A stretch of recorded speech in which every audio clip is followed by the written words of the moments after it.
Hi! Ayan na, nakaboto na ako. Sana naman sa lahat mga nanalo ngayon sa eleksyon na ito, ayusin naman ninyo ang Pilipinas. Ha?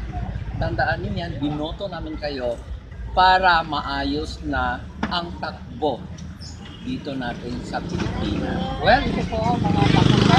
Pakita rin yung mga kamay. Lola, bumoto kayo? Okay. Siyempre, nakaboto na rin ito. Para sa future ng anak, di ba? Of course, dito tayo. Bakit siya pinakasalan mo? Bakit hindi ako? Taga-isa ko na Hindi pala. ka tayo. Ano ba yun ang ending twist? Isa na ibilin. Ay, yan pa. Yun nga. Yun na. Tama na, uy. Taas ang kaina. Okay. Oh, pause na. Ano lang.